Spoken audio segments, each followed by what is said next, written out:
بسم الله الرحمن الرحيم. باب قول النبي صلى الله عليه وسلم اللهم علم الكتاب. وبالسند المتصل منا الى الامام همام حافظ الحجه امير المؤمنين في الحديث ابي عبد الله محمد بن اسماعيل بن ابراهيم بن مغيرة بن بردزبة الجعفي البخاري رحمه الله تعالى متعنا الله بعلومه وفيوده وبركاته آمين. قال حدثنا أبو معمر قال حدثنا عبد الوارث قال حدثنا خالد عن كلمة عن ابن عباس رضي الله تعالى عنهما وعنهم قال ذمني رسول الله صلى الله عليه وسلم وقال اللهم علمه الكتاب.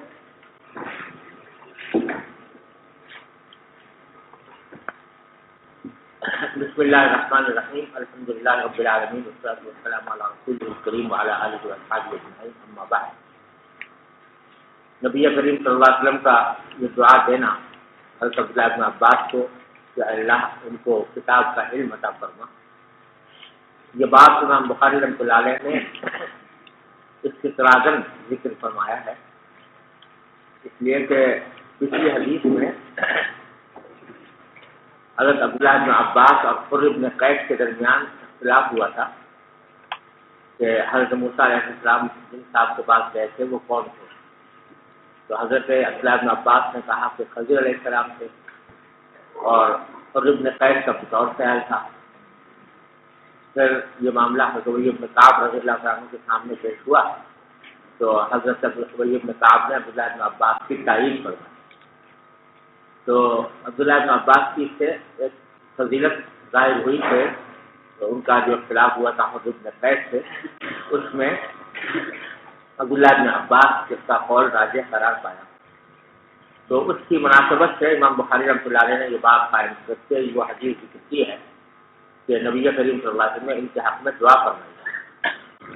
عبداللہ ابن عباس رضی اللہ عنہ فرماتے ہیں کہ غمنی رسول اللہ صلی اللہ علیہ وسلم، رسول کریم صلی اللہ علیہ وسلم نے مجھے لپٹایا، غمنی یعنی لپٹایا یعنی معانقہ فرمایا، اور فرمایا کہ اللہم علمہ الکتاب، اور دعا فرمائی کہ اللہ ان کو کتاب کا علم عطا فرما، قرآن کریم کا علم عطا فرما۔ تو اس دعا کی برکت تھی کہ اللہ تبارک و تعالیٰ کے فضل و کرم سے قرآن کریم کی تفسیر میں عبداللہ ابن عباس رضی اللہ عنہ کو بہت ہی نمایاں اور ممتاز مقام حاصل ہے، اور اسی وجہ سے ان کا قول جو ہے وہ راجح قرار پایا۔ اس مناسبت سے امام بخاری نے یہ ذکر کیا۔ جی وبه قال حدثنا اسماعيل قال حدثنا باب سے پڑھو بھائی، باب متى يصح السماع الصغير. وبه قال حدثنا اسماعيل قال حدثني مالك عن ابن شهاب عن عبد الله بن عتبة عن عبد الله بن عباس رضي الله تعالى عنهما وعنهم قال أقبلت راكبا على حمار أتاني وأنا يومئذ قد نهضت الاحتلام ورسول الله صلى الله عليه وسلم يصلى بمنى إلى غير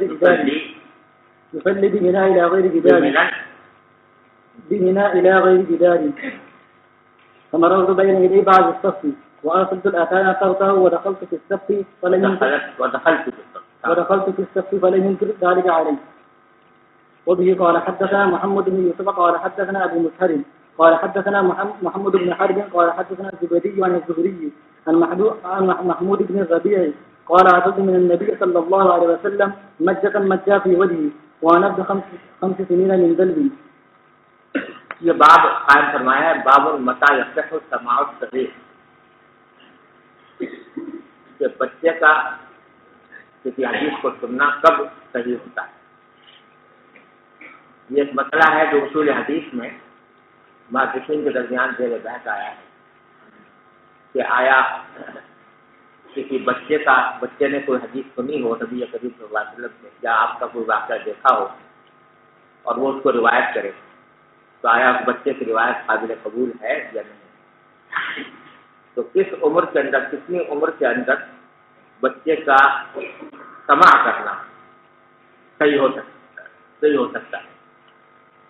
اس میں محدثین کا کچھ اختلاف رہا ہے۔ خطیب بغدادی رحمۃ اللہ علیہ نے کی جو مشہور کتاب ہے الکفایہ فی علم الروایہ، اصول حدیث کی مشہور کتاب ہے الکفایہ خطیب بغدادی کی،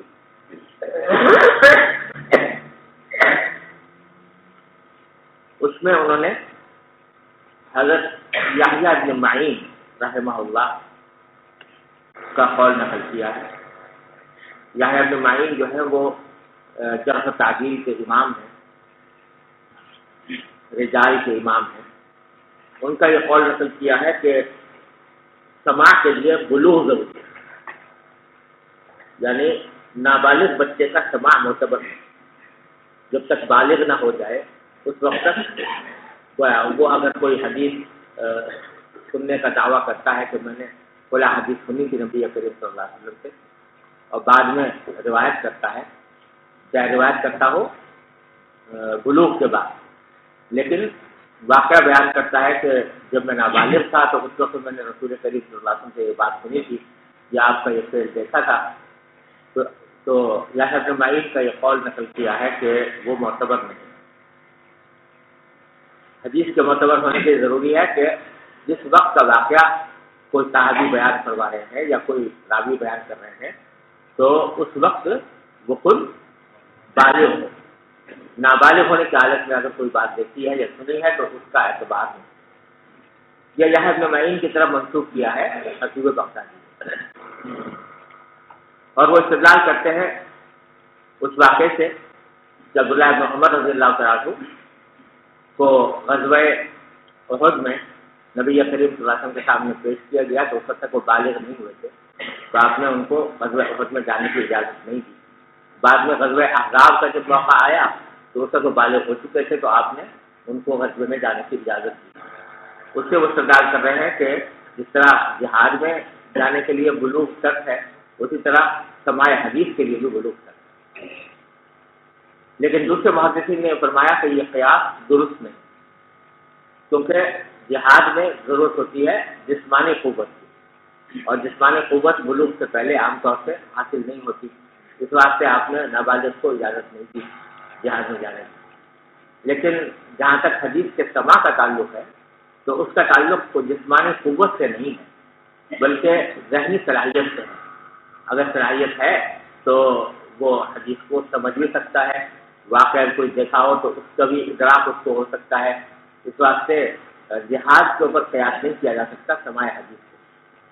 چنانچہ بیشتر محدثین یہی کہتے ہیں کہ بالغ ہونا کوئی شرط نہیں، بلکہ حافظ ابن حجر رحمۃ اللہ علیہ نے اور علامہ عینی نے یہ کہا ہے کہ ایسا لگتا ہے کہ شاید یحییٰ بن معین کی طرف جو خطیب بغدادی نے یہ قول منسوخ کیا ہے کہ نابالغ کا سماع معتبر نہیں ہے، تو اس میں ان سے کچھ فہم میں غلطی ہوئی ہے، اور حقیقت میں ان کا مقصد یہ نہیں تھا کہ وہ نابالغ کے سماع کو بالکل غیر معتبر قرار دیں۔ اب پھر اگر بلوغ شرط نہیں ہے تو کتنی عمر کا سماع معتبر ہو؟ اس میں بعض حضرات نے یہ قول اختیار کیا کہ 7 سال کی عمر ہونی چاہیے، کم سے کم 7 سال کی عمر ہو بچے کی، تو پھر وہ اگر کوئی حدیث سنے یا دیکھے تو اس کا بعد میں روایت کرے تو قابل اعتبار ہے، اور 7 سال سے کم ہو تو قابل اعتبار نہیں ہے۔ اور اس میں انہوں نے استدلال کیا اس حدیث سے جس میں رسول کریم صلی اللہ علیہ وسلم نے فرمایا کہ جب بچہ 7 سال کا ہو جائے تو اس کو نماز کی تعلیم دو۔ تو فرماتے ہیں کہ جس طرح نماز کی تعلیم دینے کے لیے کوئی اس طرح سے سمجھ اس کی معتبر قرار دی نبی کریم صلی اللہ علیہ وسلم نے، تو یہاں پر بھی وہ معتبر ہونی چاہیے۔ لیکن اس میں زیادہ محقق بات وہ ہے جو علامہ ابن حمام رحمۃ اللہ علیہ نے بیان فرمائی ہے۔ علامہ ابن حمام جو فتح القدیر کے مصنف ہیں، ہدایات سارے ہیں اور بڑے محقق بزرگ گزرے ہیں، تو ان کا قول یہ ہے کہ بھائی در حقیقت سماع کے سلسلے میں کوئی خاص مدت یا عمر مقرر کرنا ممکن نہیں، بلکہ یہ ہر بچے کی اپنی صلاحیت پر موقوف ہے، اور اس بات پر موقوف ہے کہ وہ کیا بات روایت کر رہا ہے۔ بعض چیزیں ایسی ہیں جو معمولی نوعیت کی ہیں، وہ 7 سال کا بچہ بلکہ 7 سال سے کم عمر کا بچہ بھی اگر روایت کرے تو اس کو روایت کرنے میں کوئی خرابی نہیں ہے۔ جیسے کہ آپ یہ روایت آ رہی ہے محمود بن ربیع کی، محمود بن ربیع چھوٹے سے بچے تھے نبی کریم صلی اللہ علیہ وسلم کے عہد مبارک میں، اور 5 سال کی عمر تھی، تو یہ کہتے ہیں مجھے یاد ہے کہ نبی کریم صلی اللہ علیہ وسلم نے میرے چہرے پر ایک مرتبہ کلی فرمائی۔ تو اب یہ بات کہ نبی کریم صلی اللہ علیہ وسلم نے ان کے چہرے پر کلی کی، یہ ایسا کوئی مسئلہ نہیں ہے کہ 5 سال کے بچہ یاد نہ رکھ سکے، یہاں معتبر ہو جائے گی ان کی بات. لیکن اگر 5 سال کی عمر ہے اور کوئی بچہ جو ہے بیع سلم کا مسئلہ روایت کر رہا ہے تو وہ جو ہے اس عمر کے لیے مناسبت سے وہ یہ بات سمجھ میں آنے والی نہیں ہے کہ 5 سال کا بچہ جو ہے وہ بیع سلم سے باریکیوں کو روایت کرے، تو اس وقت معتبر نہیں ہوگی. تو دیکھنا یہ پڑتا ہے کہ وہ بچہ کس نوعیت کا ہے، اس کی ذہنی صلاحیت کیا ہے، اور دوسرے یہ کہ جو بات وہ روایت کر رہا ہے آیا وہ ایسی بات ہے کہ اس عمر کا بچہ اس کو روایت کر سکے. تو اگر وہ ایسی ہے تو قبول کر لی جائے گی، اور اگر ایسی نہیں ہے تو پھر قبول نہیں کی جائے گی. لہٰذا کوئی عمر متعین کرنا ضروری نہیں، سمجھے نا، بلکہ ہر روایت میں کو اپنے حالات کے لحاظ سے دیکھا جائے گا کہ آیا یہ روایت قابل قبول ہونی چاہیے یا نہیں. اور یہی بات جو ہے وہ زیادہ صحیح اور راجح ہے. یہاں پر امام بخاری رحمۃ اللہ علیہ نے 2 روایتیں نقل کی ہیں اس باب میں، اور دونوں روایتوں میں ایک طرف تو ایک روایت سے تردید مقصود ہے اس قول کی جو یحییٰ ابن معین کی طرف منسوب ہے کہ بالغ ہونا ضروری ہے روایت کے لیے، اور دوسری روایت نقل کی ہے ان لوگوں کی تردید کے لیے جو یہ کہتے ہیں کہ 7 سال کی عمر ہونی ضروری ہے. تو پہلی حدیث جو روایت کی ہے وہ حضرت عبداللہ بن عباس رضی اللہ تعالیٰ عنہما کا واقعہ ہے. قال اقبلت راكبا على حمار اتام، کہ میں ایک مرتبہ سوار ہو کر آیا ایک گدھے پر جو در حقیقت گدھی تھی. حمار بطور اس میں جنس استعمال فرمایا ہے، اور اتان اس سے بدل ہے، اور مراد اتان کہتے ہیں حمار کی مؤنث کو گدھی. تو میں گدھی پر سوار ہو کر آیا وَأَنَا يَوْمَئِذٍ قَدْ نَاهَزْتُ الْاحْتِلَامَ، اور اس دن میں بلوغ کے قریب پہنچ چکا تھا. ناہزتو جو معنی ہے قاربتو، یعنی میں قریب آ گیا تھا، کہے کہ احتلام سے یعنی بالغ ہونے سے. تو بالغ ہونے سے قریب تھا، ابھی تک بالغ نہیں ہوا تھا لیکن بالغ ہونے سے قریب تھا. اس وقت میں گھوڑے پر اس پر گدھی پر سوار ہو کر آیا. ورسول اللہ صلی اللہ علیہ وسلم یصلی بمنا، اور نبی صلی اللہ علیہ وسلم اس وقت منا میں نماز پڑھا رہے تھے الی غیر جدار، اور ایسی جگہ پر نماز پڑھا رہے تھے کہ سامنے کوئی دیوار نہیں تھی. فمرات بین یدی باب الصف، تو سب کے کچھ حصے کے سامنے سے میں گھوڑے پر اس پہ گدھی پر سوار ہو کر گزرا. وارسلت الاتان کرتا، اور گدھی کو میں نے چھوڑ دیا کہ وہ چرتی رہے. کرتا ہوں رتا یرتا ہوں تمہارا چرنا، تو میں نے گدھی کو چھوڑ دیا، اتر گیا گدھی پر سے، اس کو چرنے کے لیے چھوڑ دیا کہ وہ چرتی رہے. وہ دخل تو صف، اور میں صف میں آ کر داخل ہو گیا نماز میں. فلم ينكر ذلك علیہ، حضور نے آپ نے اس کے اوپر کوئی نکیر نہیں فرمائی. اور اس کو منکر بھی پڑھ سکتے ہیں مجہول، کہ اس بات پر میرے اس عمل پر کوئی نکیر نہیں کی گئی، یعنی نہ نبی کریم صلی اللہ علیہ وسلم نے فرمائی نہ دوسرے صحابہ کرام نے فرمائی. اصل میں بتانے چاہتے ہیں حضرت عبداللہ بن عباس اس حدیث کے ذریعے کہ یہ جو ایک حدیث آتی ہے نا جو آپ نے مشکات میں پڑھی ہوگی کہ تختہ اس طرح سے المرأۃ والکلب والحمار او کما قال صلی اللہ علیہ وسلم، کہ عورت اور کتا اور گدھا یہ نماز کو قطع کر دیتے ہیں. اس کے ظاہر سے بعض لوگوں نے یہ سمجھا کہ اگر گدھا سامنے سے گزر جائے نماز کے دوران، یا کتا گزر جائے یا عورت گزر جائے تو اس سے نماز فاسد ہو جاتی ہے. حالانکہ حدیث کا منشا یہ نہیں، بلکہ یہ بتایا کہ ان چیزوں کے گزرنے سے نماز کا خشوع جو ہے عام طور سے فوت ہو جاتا ہے. یہ مقصد تھا اس کا بیان کرنے کا. یہ مطلب نہیں تھا کہ اس کے گزرنے سے نماز فاسد ہو جائے. تو حضرت عبداللہ بن عباس رضی اللہ عنہ یہ واقعہ بیان کر کے ان لوگوں کی تردید فرمانا چاہتے ہیں جو یہ کہتے تھے کہ گدھے کے سامنے سے گزرنے سے نماز فاسد ہو جاتی ہے. تو فرماتے ہیں کہ میں خود گدھی پر سوار ہو کر آیا تھا اور گدھی کو میں نے سامنے چھوڑ دیا تھا، وہ سب کے سامنے چل رہی تھی اور نبی کریم صلی اللہ علیہ وسلم نماز پڑھا رہے تھے، اور میرے اس عمل پر کوئی نکیر بھی نہیں فرمائی آپ نے، اور نماز کو جاری بھی رکھا. تو اس سے معلوم ہوا کہ گدھے کے سامنے سے گزرنے سے کوئی نماز فاسد نہیں ہوتی. سمجھ گئے نا.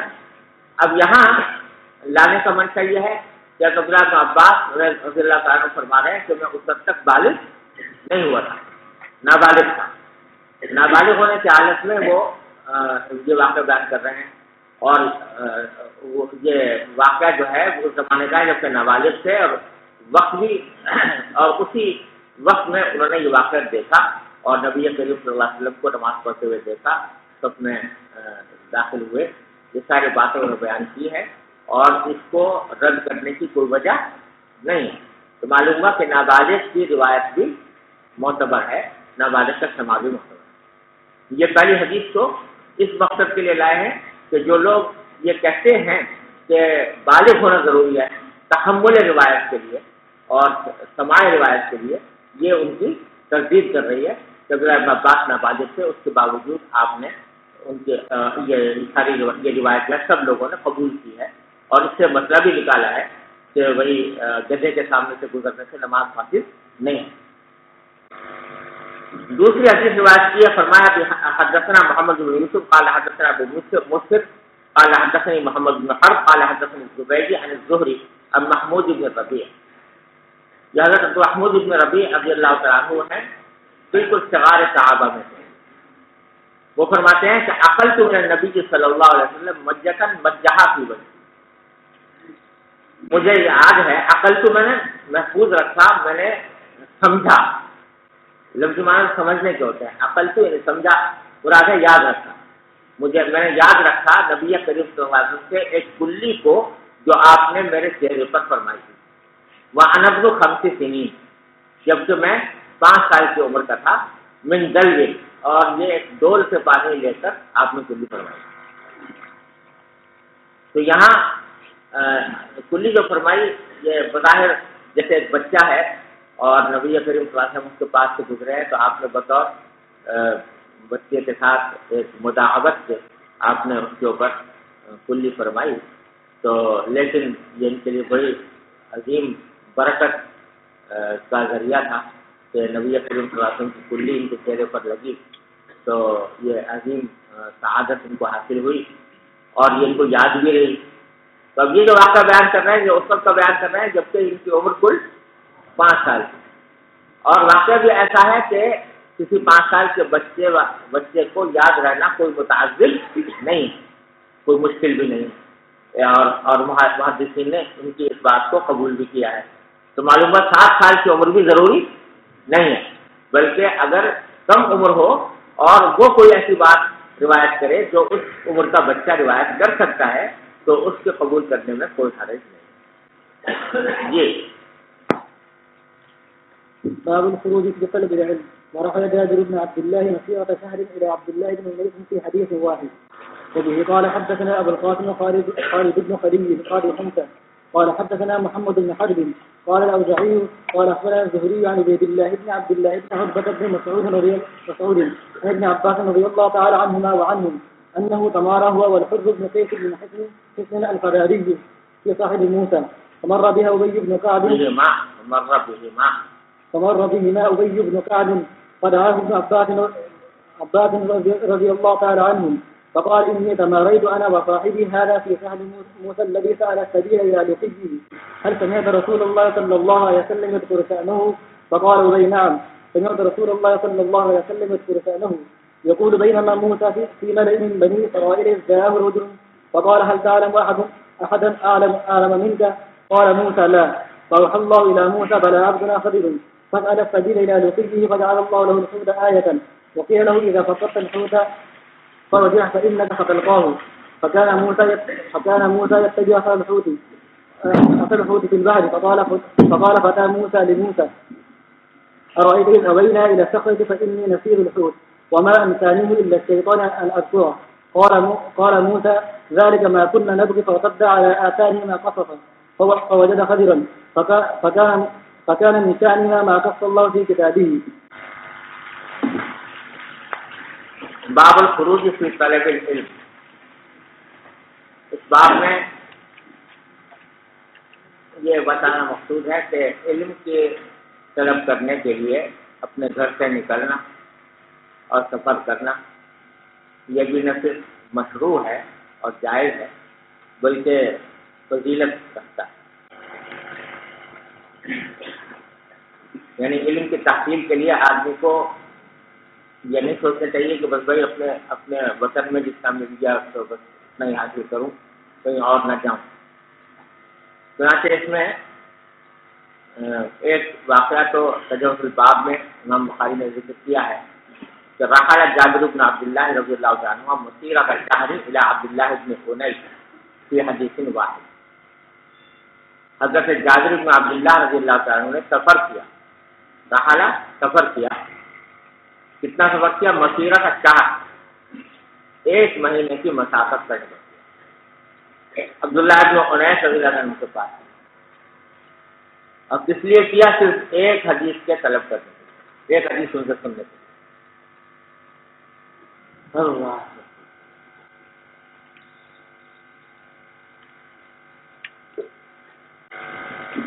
یہ واقعہ یوں پیش آیا تھا کہ حضرت جابر رضی اللہ تعالیٰ عنہ کو کسی نے یہ بتایا کہ عبداللہ بن حنیف رضی اللہ تعالیٰ عنہ ایک حدیث روایت کرتے ہیں نبی کریم صلی اللہ علیہ وسلم۔ وہ حدیث ان کو براہ راست عبداللہ بن حنیف سے نہیں سنی تھی انہوں نے، بلکہ کسی واسطے سے سنی تھی، کسی واسطے نے ان کو بتایا کہ عبداللہ بن حنیف یہ حدیث روایت کرتے ہیں، اور انہوں نے نبی کریم صلی اللہ علیہ وسلم سے سنی۔ حدیث یہ وہ تھی جو امام بخاری نے کتاب التوحید میں نکالی، اور وہاں حدیث کے الفاظ یہ ہیں کہ یحشر اللہ العباد فینادیہم بصوت یسمعہ من بعد کما یسمعہ من قرب انا الملک انا الدیان، یعنی اللہ تبارک و تعالیٰ اپنے بندوں کو جمع کریں گے قیامت کے دن، اور اس وقت یہ آواز دیں گے باری تعالیٰ، اور وہ ایک ایسی آواز ہوگی کہ جو دودھ والا بھی سنے گا اور غریب والا بھی سنے گا۔ تو باری تعالیٰ یہ فرمائیں گے کہ انا الملک الدیان۔ یہ حدیث حضرت جابر نے سنی تھی کسی اور شخص سے، اور وہ اس کو روایت کرتا تھا عبداللہ بن حنیف۔ تو حضرت جابر یہ چاہتے تھے کہ یہ حدیث براہ راست عبداللہ بن حنیف سے سنیں تاکہ واسطہ بیچ میں نہ رہے اور سند عالی ہو جائے۔ اب معلوم ہوا کہ عبداللہ بن حنیف رہتے ہیں شام میں، اور حضرت جابر سے مدینہ منورہ میں، تو حضرت جابر نے اس حدیث کو عبداللہ بن حنیف سے سننے کے لیے خاص طور پر اسی کام کے لیے مدینہ منورہ سے سفر کیا شام تک، جو 1 مہینے کی مسافت، اور یہ شام کا سفر جو ہے معمولی سفر نہیں تھا۔ میں نے کیا ہے مدینہ منورہ سے شام گیا ہوں میں، تو سارا راستہ جو ہے بڑا ہی جٹیل صحرا پڑتا ہے، جس میں نہ کہیں دور دور تک کوئی پانی کا نام و نشان نظر آتا ہے، نہ کوئی بستی نظر آتی ہے، نہ کوئی خاص درخت ورخت نظر آتے ہیں، جٹیل میدان۔ تو وہ اتنا لمبا سفر، ایک پرمشقت سفر 1 مہینے کا کیا، عبداللہ بن حنیف تک پہنچے، اور جا کر ان سے پوچھا کہ میں نے یہ سنا ہے کہ آپ یہ حدیث روایت کرتے ہیں، تو میں آپ سے براہ راست سننے کے لیے آیا۔ عبداللہ بن حنیف نے وہ حدیث سنائی، اور کہا بھی ان سے کہ اب آپ دور سفر کر کے آئے ہیں تو کچھ دیر بیٹھیے، کچھ آرام کیجیے، میرے پاس رہیے۔ انہوں نے کہا نہیں، بس میں نے تو یہ سفر صرف حدیث کو سننے کے لیے کیا تھا، اب میں بیٹھنے کے والی الحمد للہ میرا مقصد حاصل ہو گیا، تو اسی وقت واپس رہا۔ تو حضرات صحابہ کرام رضی اللہ تعالیٰ عنہم کو اور بعد کے تابعین اور بزرگان دین کو ایک حدیث کے سننے کے لیے بھی اتنے لمبے لمبے سفر کیے، اور یہ تو ایک واقعہ امام بخاری نے یہاں ذکر کیا ہے، اور بھی متعدد واقعات ہیں۔ حضرت ابی بن کعب رضی اللہ عنہ کا واقعہ ہے کہ انہوں نے بہت لمبا سفر کیا صرف ایک حدیث کو سننے کے لیے۔ حضرات ہمارے شیخ ہیں شیخ عبد الفتاح بغدہ رحمہ اللہ تعالیٰ، انہوں نے کتاب لکھی ہے، بڑی اچھی کتاب ہے اور طلبا کو پڑھنی چاہیے، صفحات من صبر العلماء علی شدائد التحقیق۔ علماء کرام نے حصول علم کے لیے کیا کیا مشقتیں برداشت کی ہیں، ان کے حالات اس کتاب میں جمع کرنا پڑھنی چاہیے، سب کچھ اندازہ ہو کہ آج ہمیں تو بیٹھے بٹھائے یہ دولت مل رہی ہے یہاں پر کسی محنت کے بغیر۔ ان حضرات صحابہ کرام نے اور بزرگان دین نے اس علم کو حاصل کرنے کے لیے، اس کو آگے تک پہنچانے کے لیے کیا کیا قربانیاں دی۔ بارہ امام بخاری اس کو یہاں پر لا کر یہ بتانا چاہتے ہیں کہ طلب علم کے لیے سفر کرنا یہ بھی بڑا اہم اور فضیلت کا کام ہے۔ اور پھر آگے حدیث روایت کی ہے حضرت موسیٰ اور حضرت خضر علیہ السلام کی، تو موسیٰ علیہ السلام نے ایک مرتبہ کہہ دیا تھا کہ اس سوال کے جواب میں کہ اس پر زمین میں اس روئے زمین پر سب سے زیادہ عالم کون ہے، سب سے بڑا عالم کون ہے، تو انہوں نے یہ سوچ کر کہ کسی وقت میں جو نبی ہوتا ہے وہ اپنی ساری قوم کے مقابلے میں زیادہ علم رکھتا ہے، تو یہ کہہ دیا کہ ابھی میں نہیں ہوں، میرے پاس ہی علم ہے سب سے زیادہ، کیونکہ اللہ نے مجھے نبوت سے سرفراز فرمایا۔ اللہ تبارک و تعالیٰ کو یہ بات پسند نہ آئی تو انہوں نے اپنے آپ کو عالم کہا، بلکہ چاہیے یہ تھا کہ وہ یہ کہتے کہ بھائی اللہ تعالیٰ ہی جانتا ہے کون بہتر کون زیادہ عالم ہے۔ تو اللہ تعالیٰ نے فرمایا کہ بھائی میرا ایک بندہ ہے، اس کے بعد جا کر دیکھو وہ تم سے زیادہ علم رکھتا ہے۔ چنانچہ حضرت موسیٰ علیہ السلام خضر علیہ السلام سے بات کریں، اس کا واقعہ قرآن کریم میں مشہور ہے۔ تو وہ حدیث امام بخاری نے روایت کی ہے کہ یہاں حضرت موسیٰ علیہ السلام اگرچہ پیغمبر تھے لیکن طلب علم کے لیے انہوں نے سفر کیا حضرت خضر علیہ السلام کا۔ یہ حدیث جو یہاں پر روایت کی ہے نسبتاً اختصار کے ساتھ ہے، پہلے بھی گزری اختصار کے ساتھ اور اس کو دوبارہ لائے ہیں امام بخاری کے ساتھ، لیکن تفصیل کے ساتھ آگے آنے والی ہے انشاءاللہ۔ جہاں مفصل آئے گی پورے سیاق کے ساتھ آئے گی تو وہیں پر اس کا ترجمہ اور اس کی تشریح اور اس سے متعلقہ امور وہیں پر انشاءاللہ بیان ہوگا۔ چلیے باب فضل من علم وعلم. وبه قال حدثنا محمد بن العلاء قال حدثنا حماد بن أسامة عن بريد بن عبد الله عن أبي بردة عن أبي موسى رضي الله تعالى عنهما وعنهم عن النبي صلى الله عليه وسلم قالوا مثل ما بعثني الله به من الهدى والعلم كمثل غيث الكثير أصاب أرضا فكان منها نقية كبيرة الماء فأنبتت الكلام والعشب الكثير وكانت منها أجادب أمسكت الماء فنفع الله بها أجادب أمسكت الماء فنفع الله بها الناس فكذبوا وسقوا وزرعوا وأصاب منها وأصاب منها طائفة أخرى إنما هي كيعان لا تنفق ماء ولا تنبت كلام فذلك مثل من فقه في دين الله ونفعه بما بعثني الله به فعلم وعلم ومثل من لم يرفع بذلك رأسا ولم يقبل هدى الله الذي أرسلت به قال أبو عبد الله قال إسحاق عن أبي أسامة وكان منها طائفة خيرت الماء قاع يعده الماء واستفسغوا المستوى من الأرض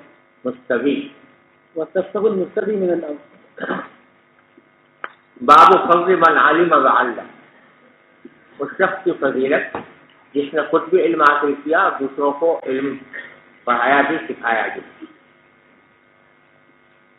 اس میں حدیث روایت کی ہے حضرت ابو موسیٰ اشعری رضی اللہ تعالیٰ عنہ اس کو روایت کرتے ہیں نبی کریم صلی اللہ علیہ وسلم سے۔ اس حدیث میں آپ نے انسانوں کی 3 قسمیں بیان فرمائی اور تینوں کی تشبیہ دی ہے۔ فرمایا کہ جب کوئی بارش برستی ہے آسمان سے تو زمینیں 3 قسم کی ہوتی ہیں اور تینوں قسم کی زمینوں میں اس بارش کے نتائج مختلف ظاہر ہوتے ہیں۔ ایک زمین ایسی ہے کہ جو نرم ہے، قابل زراعت ہے، اس پر جب بارش برستی ہے تو وہ نہ صرف یہ کہ خود سیراب ہوتی ہے وہ زمین بلکہ پانی کو اپنے اندر جذب کر لیتی ہے، اور پانی کو جذب کرنے کے نتیجے میں وہ اس سے گھاس پھوس پیدا ہوتی ہے اور بہت سی گھاس اگ جاتی ہے، چنانچہ اس سے جو جانور ہیں وہ ان کو غذا حاصل ہوتی ہے۔ اور اگر انسانوں نے اس کے اندر کوئی بیج وغیرہ ڈال دیے ہیں تو وہ بیج جو ہیں وہ کھیتی کی شکل میں نمودار ہوتے ہیں اور وہ انسانوں کی غذا کے اور ان کی ضروریات کو پورا کرنے کے کام آتے ہیں۔ تو یہ زمین ایسی ہے کہ اس نے پانی سے خود بھی نفع اٹھایا۔ کیا نفع اٹھایا کہ وہ خشک تھی، خراب ہو گئی، اور دوسروں کو بھی نفع پہنچایا اس معنی میں کہ اس سے گھاس اگی، جانوروں کے لیے غذا بنی، اور اس کے اندر اگر کوئی بیج وغیرہ ڈال دیا گیا تو وہ کھیتی کی شکل میں نمودار ہوا اور وہ انسانوں کی ضروریات پوری کرنے کے کام آیا۔ تو خود بھی فائدہ اٹھایا اس بارش سے اور دوسروں کو بھی فائدہ پہنچایا۔ یہ مثال ہے ان لوگوں کی جنہوں نے نبی کریم صلی اللہ علیہ وسلم جو علوم امت کے سامنے بیان فرمائے ان علوم کو خود بھی حاصل کیا اور حاصل کرنے کے بعد اس کو دوسروں تک بھی پہنچایا، اپنے اس علم سے خود بھی نفع اٹھایا اور دوسروں کو بھی نفع پہنچایا۔ یہ مثال ہے ان لوگوں۔ دوسری قسم کی زمین وہ ہوتی ہے کہ جس میں کوئی نباتات اگانے کی صلاحیت تو نہیں، سخت زمین ہے، سخت زمین ہے اور اس میں گھاس وغیرہ اگانے کی صلاحیت نہیں، لیکن وہ سخت ہے اور اس میں گہراؤ ہے۔ تو وہ کیا کرتی ہے کہ پانی وہاں پر جمع ہو گیا، جذب تو نہیں کر سکی وہ اپنے اندر، لیکن اس پانی وہاں پر جمع ہو گیا اور جمع ہو جانے کے نتیجے میں بہت سے لوگ جو ہیں وہ اس سے آ کر سیراب ہوئے، کسی کو پیاس لگی تو اس نے پانی پی لیا، جانوروں نے پانی پی لیا، یا کوئی پانی بھر کے لے گئے اور لے جا کر اپنی کھیتی کو سیراب کیا۔ تو اس زمین کا کیا ہوا کہ اس نے خود کو نفع اٹھایا نہیں، کیونکہ جذب کرنے کی صلاحیت اس میں نہیں تھی، خود تو فائدہ نہیں اٹھایا لیکن دوسروں کو فائدہ پہنچایا۔ سمجھے نا؟ یہ مثال ہے ان لوگوں کی کہ جن کے پاس علوم نبوت پہنچے لیکن انہوں نے خود تو عمل میں کوتاہی کی الیاذ باللہ، لیکن دوسروں تک اس کو پہنچا دیا۔ خود عمل میں کوتاہی کی یا اس کی فہم میں کوتاہی کی کہ اس کی جو حقیقت ہے اس کو پوری طرح سمجھ نہیں سکے، لیکن دوسروں تک پہنچا دیا۔ تو کم از کم یہ ہوا کہ خود تو فائدہ نہ اٹھایا لیکن دوسروں کو فائدہ پہنچا دیا۔ اس کی مثال ہے یہ زمین کہ اس نے خود فائدہ نہیں اٹھایا اور دوسروں کو فائدہ پہنچایا۔ یہ بھی کسی درجے میں غنیمت ہے۔ تیسری قسم کی زمین آپ نے بیان فرمایا وہ ہے کہ جو ایک طرف تو اتنی سخت ہے کہ اس میں اگانے کی صلاحیت نہیں، اور دوسرے اس کے اندر کوئی ایسی صفت بھی نہیں ہے کہ وہ پانی کو روک کر رکھ سکے۔ سمجھے نا؟ وہ سخت سی زمین ہے، پانی آیا اور اوپر ہی بہہ کر کہیں اور چلا گیا، روک کے نہیں رکھا، تو نہ خود نفع اٹھایا، نہ خود پانی جذب کیا، نہ دوسروں کے لیے پانی روک کر رکھا۔ تو یہ مثال ہے اس کی کہ جس کے سامنے علوم نبوت آئے لیکن اس کی طرف اس نے کان نہیں دھرا اور اس کے اوپر اس کو حاصل کرنے کی بھی کوشش نہیں کی، نہ خود حاصل کیا اور نہ دوسروں کو اس سے نہ فائدہ پہنچایا۔ اللہ تعالیٰ اس کی مثال بننے سے سب کی حفاظت فرمائے۔ تو یہ تین قسمیں آپ نے بیان فرمائی۔ حضرت ابو موسیٰ رضی اللہ عنہ روایت کرتے ہیں نبی کریم صلی اللہ علیہ وسلم نے فرمایا کہ مثل ما بعثنی اللہ بہ من الہدی والعلم، اللہ تبارک و تعالیٰ نے مجھے جو ہدایت اور علم دے کر بھیجا ہے اس کی مثال ایسی ہے کمثل الغیث الکثیر، وہ بہت زیادہ بارش کی سی مثال ہے کہ بہت زیادہ بارش برسی، اصاب ارضا، وہ بارش پہنچی ایک زمین کے پاس، فکان منہا نقیۃ، تو ان میں سے کچھ زمین ایسی تھی جو نقی تھی، صاف ستھری تھی، اور نقی سے مراد ایسی زمین ہے کہ جس میں اگانے کی صلاحیت ہو. تو اس میں صاف ستھری زمین تھی. قبلت الماء، جس نے پانی کو قبول کیا یعنی جذب کیا. فأنبتت الكلأ والعشب الكثير، تو اس نے اگائی گھاس اور بہت بری تعداد میں عشب جڑی بوٹیاں. اصل میں کلا اور عشب میں فرق یہ ہوتا ہے کہ کلا کو عام طور سے کہا جاتا ہے ہر قسم کی گھاس کو، اور چاہے وہ خشک کیوں نہ ہو گئی. اور عشب کہا جاتا ہے وہ جو ہمیشہ تر گھاس کو کہتے ہیں. سمجھے نا؟ تو حاصل دونوں کا ایک ہی جیسا ہے کہ بہت ساری گھاس پھوس اس نے اگائی. وکانت منہا اجادب، اور اسی زمین کا کچھ حصہ جو تھا وہ اجادب تھا. اجادب جمع اجدب کی. جذب کہتے ہیں قحط کو، اور اجدب یا جذبہ یہ اس زمین کو کہا جاتا ہے کہ جس جو قحط زدہ ہو، اسی کی جمع اجادب. اور جب یہ کسی زمین کی صفت بن کر آتی ہے تو اس کے معنی ہوتے ہیں ایسی سخت زمین جس میں اگانے کی صلاحیت نہ. تو کچھ زمین اس میں اجادب تھی. امسکت الماء، جس نے پانی کو روک کر رکھ لیا. خود جنگ تو نہ کیا لیکن روک کر رکھ لیا. فنفع اللہ بہ الناس، تو اللہ تعالیٰ نے اس کے ذریعے لوگوں کو نفع پہنچایا. فشربوا، بہتوں نے پانی پیا. واستقوا، بہتوں نے اپنے جانوروں وغیرہ کو پلایا. وزرعوا، اور اپنی کھیتی کی، یعنی وہاں سے پانی اٹھا کر لے گئے اور اپنی کھیتی کو سیراب کیا. اور تیسری قسم فرمایا وَأَصَابَ مِنْهَا طَائِفَةً أُخْرَىٰ، اور وہ بارش پہنچی اسی زمین سے ایک اور حصے پر. انما ہی قیعان، وہ جو زمین کا حصہ تھا وہ بالکل چٹیل میدان تھا. قیعان جمع قاع کی ہے، اور قاع کہتے ہیں چٹیل میدان کو جس میں کوئی ابھار وغیرہ نہ ہو، اس کو قاع کہتے ہیں، اور اسی کی جمع قیعان ہے. اور مراد اس سے ایسی سخت زمین ہے جس میں کوئی نشیب و فراز بھی نہ ہو. ہموار زمین اور سخت زمین. وہ کہتی ہے کہ لا تمسک ماء ولا تنبت کلا، کہ نہ تو وہ پانی کو روک کر رکھنے کی صلاحیت ہے اس میں، کیونکہ اس میں کہیں گہرائی نہیں ہے بلکہ ایک ہی سطح ہے.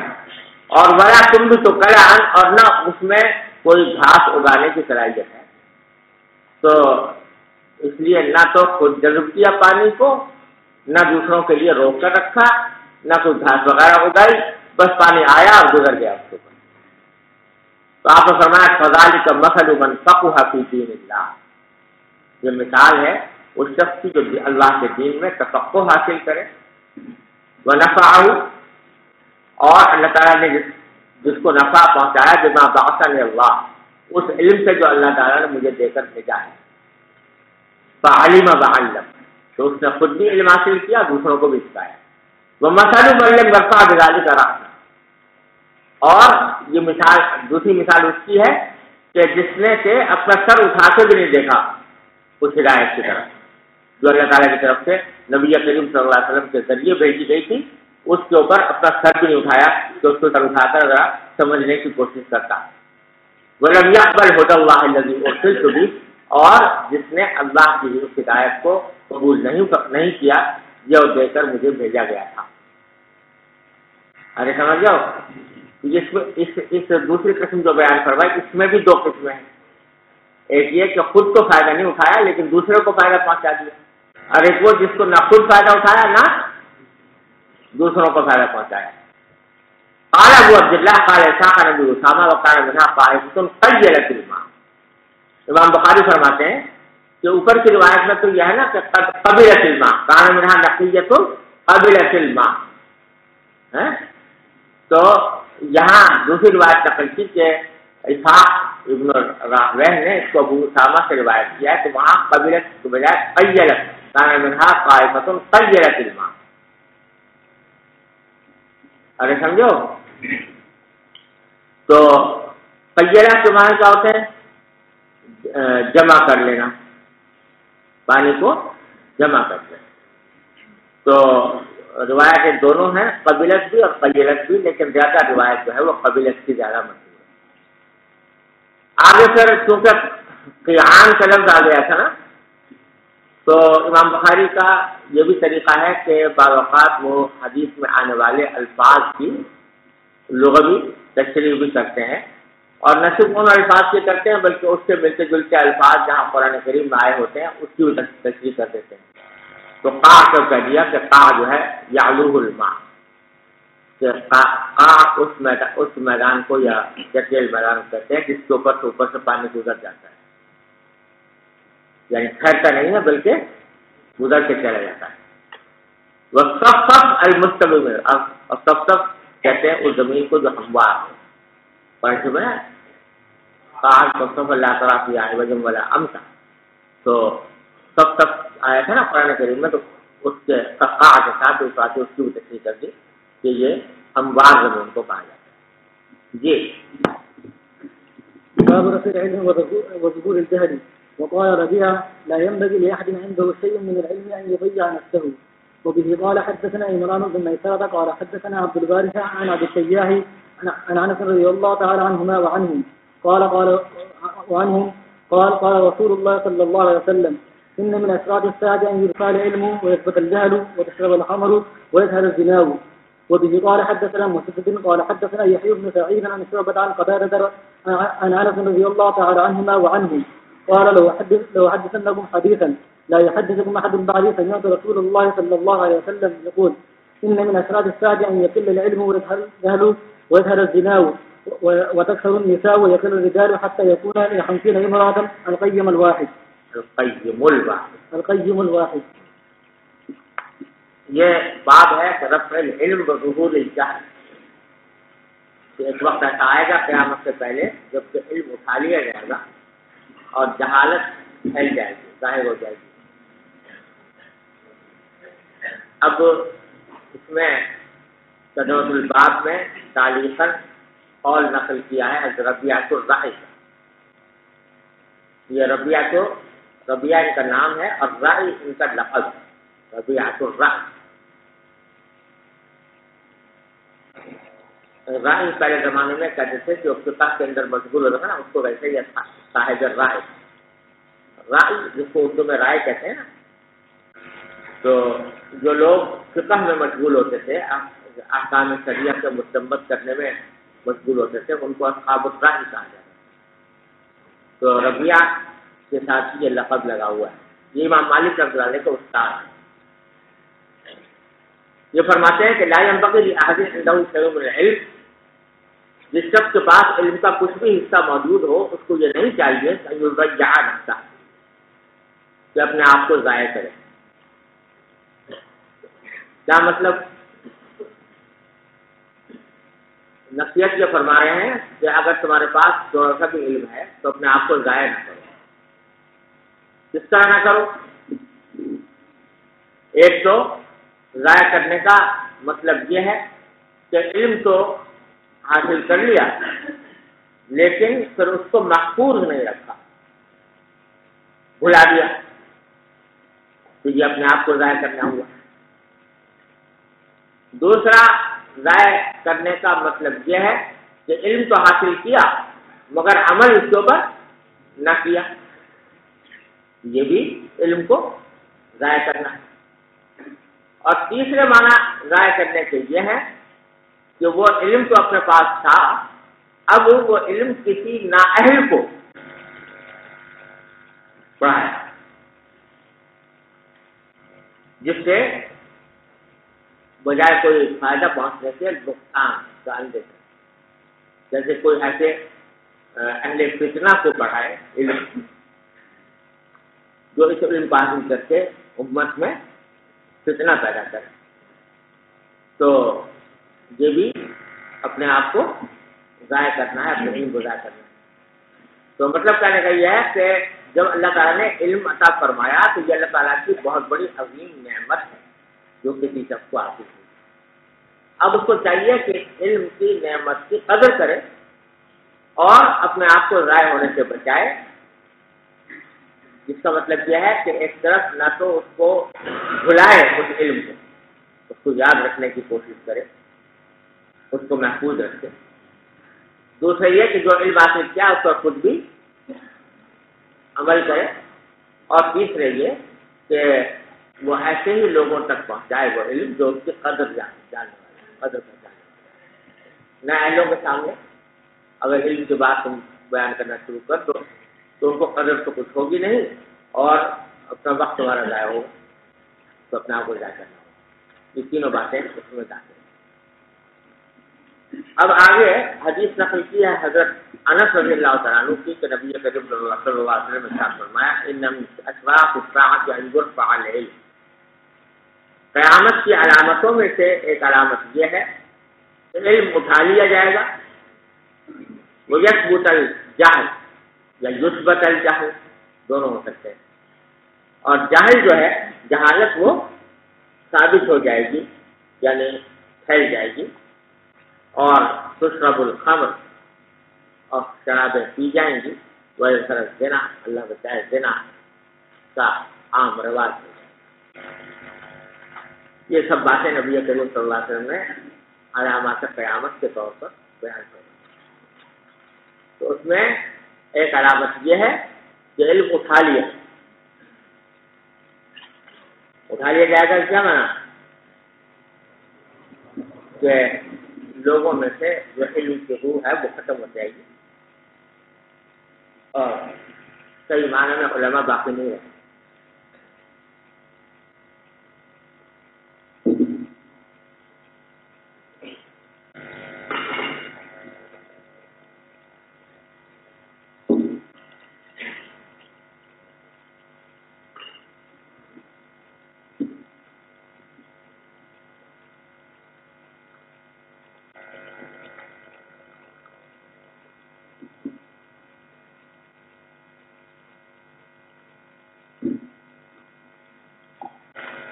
یہاں ایک سوال یہ پیدا ہوتا ہے کہ اس جگہ تو علامات قیامت میں یہ بیان فرمایا گیا ہے کہ علم اٹھا لیا جائے گا،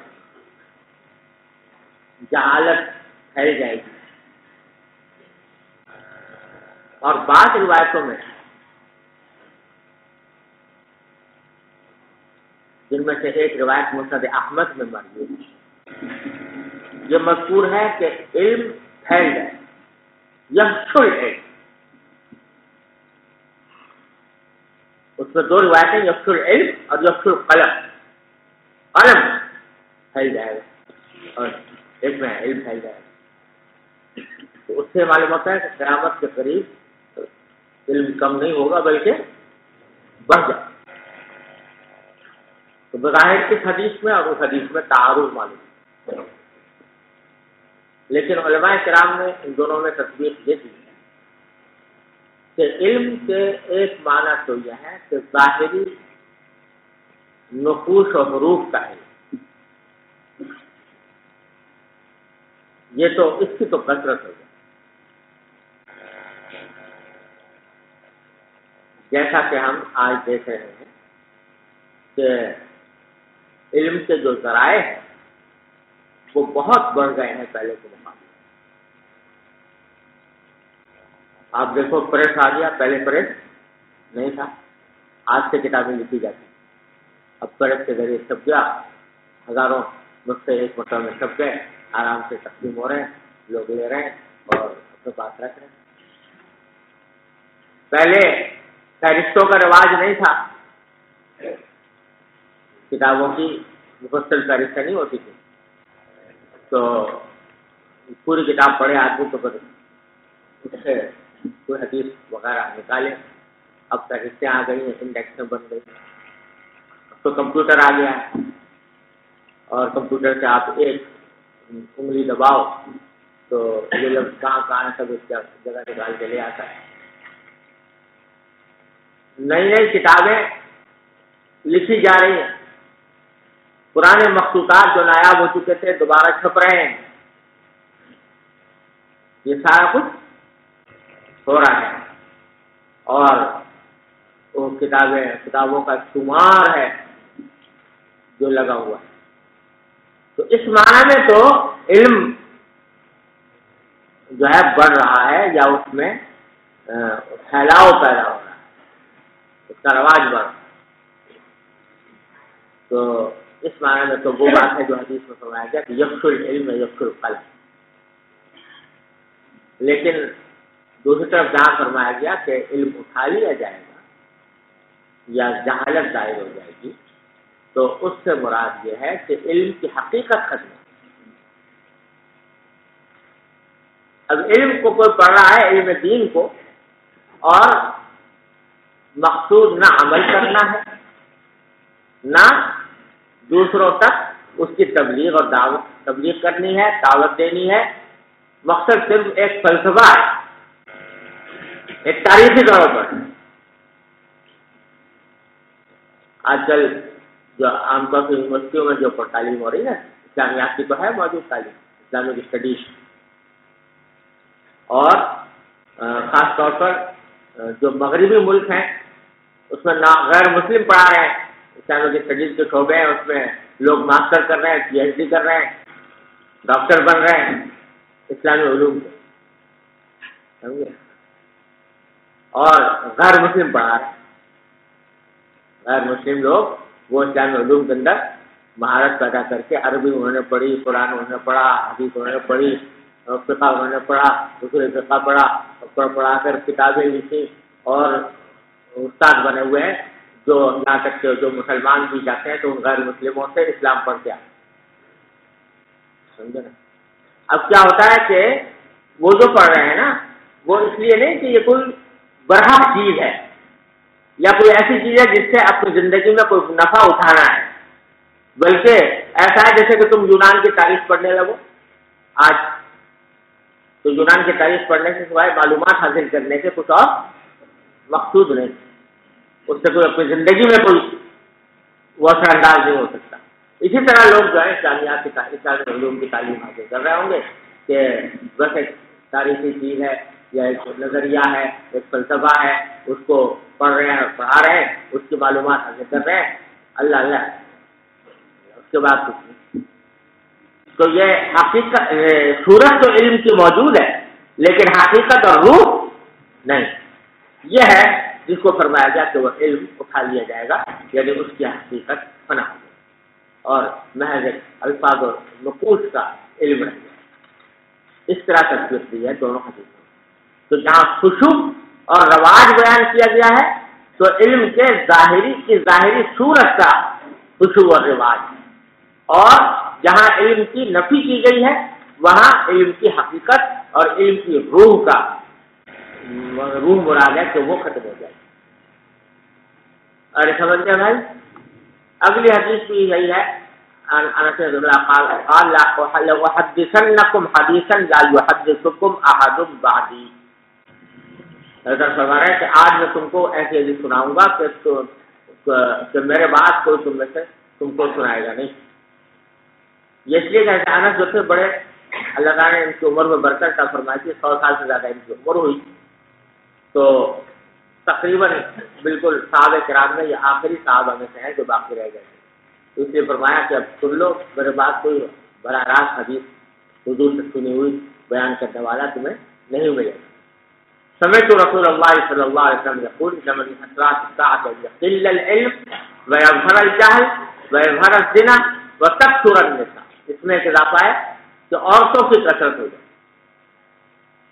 عورتیں کا تعداد میں بڑھ جائیں گی، ويقل الرجال، اب مرد کم ہو جائیں، حتى يكون ل50 امرأة القيم الواحد، یہاں تک کہ 50 عورتوں کے لیے ایک دیکھ بھال کرنے والا ہو، ایسا وقت ہو جائے۔